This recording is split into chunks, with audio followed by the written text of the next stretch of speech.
vois la dimension que toi tu as. Lorsque tu parles, ne te vois pas comme un homme ordinaire. Parce que si tu te considères comme un homme ordinaire, tu vas voir comme si lui te dépasse en tout. Alors que c'est toi qui le dépasse. Est-ce que je parle à quelqu'un? C'est pourquoi tu as peur. Tu ne te connais pas, c'est pourquoi tu as peur. Qu'il parle. Mais Élie n'a pas vu ce que lui a. Il n'a pas vu sa dimension. Il n'a pas vu l'expérience qu'il avait. L'expérience qu'il a par rapport à, disons l'expérience qu'il a. La relation qu'il a par rapport à son Dieu. Mais seulement, il a vanté les qualités d'Isabelle. Lui n'a vu que les qualités d'Isabelle. Mais c'est que lui a, il n'a pas vu ça. Ce qui est en lui, lui n'a pas vu ça. Son expérience avec l'Éternel, il n'a pas vu ça. C'est pourquoi il a eu peur. C'est pourquoi il a fui. Est-ce que je parle à quelqu'un? Amen. Est-ce que je parle à quelqu'un? Amen. La peur et les plaintes nous paralysent. La peur et les plaintes nous font perdre le contrôle. Si tu as peur, si tu deviens plaintif, bien aimé, tu vas perdre le contrôle sur le diable.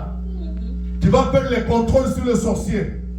Tu vas perdre le contrôle sur ce qu'ils veulent en votre vie. Tu vas perdre le contrôle. J'aimerais dire à quelqu'un, ne perds pas le contrôle. N'ayez pas peur, car celui qui est en vous est plus fort que celui qui est dans le monde. Ils peuvent parler, ils peuvent dire tout ce qu'ils peuvent. Mais je sais que vous avez un Dieu qui est plus grand que celui qui est dans le monde. Est-ce que je parle à quelqu'un? Est-ce que je parle à quelqu'un? La Bible nous dit que dans sa fuite, à un moment donné, et ça marche, il s'est assis sur un genet et il a demandé la mort. C'est assez, dit-il à l'Éternel, prends mon âme. Il s'est couché à s'endormir. Bien aimé, il y a 3 manières de dormir lorsqu'on parle de sommeil. On peut dormir soit qu'on est fatigué par le fait du travail, où il faut se reposer. On peut dormir soit qu'il fait nuit et c'est l'heure de dormir. On peut aussi dormir soit qu'on est au bout de son attente, où on a atteint le paroxysme. Ça ne vous a jamais arrivé, je ne sais pas, où vous n'avez jamais, disons, vu ou constaté à un moment donné. Je vais le dire en lingala. Ceux qui parlent, disons, kufinanza. Et là, on va les athées, basuki. À un moment donné, on a parlé de balala nano pungi. C'est là qu'on a le toko balala. Dans le bureau, on est là, comme ça. On ne sait pas. Vous n'avez jamais remarqué ça? Pour éviter que vous puissiez mourir de faim, dormez d'abord lorsque vous avez faim. Et quand on va préparer l'histoire, là, vous allez manger. On va vous réveiller. En dormant, vous allez faire semblant. En dormant, vous allez négliger. Vous avez faim, dors d'abord. Tu oublies. C'est ce qui est arrivé à Élie. Est-ce que je parle à quelqu'un? Est-ce que je parle à quelqu'un?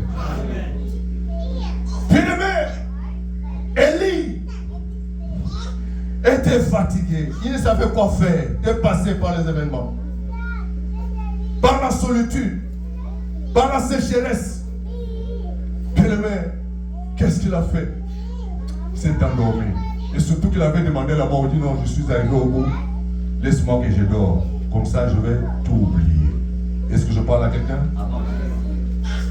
Je vois un serviteur. C'est pourquoi j'ai dit qu'aujourd'hui, je suis un prophétique.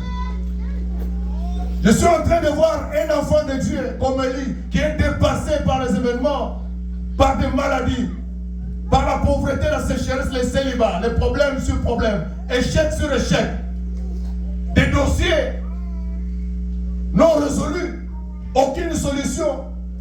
Tout ne semble pas marcher comme il se doit.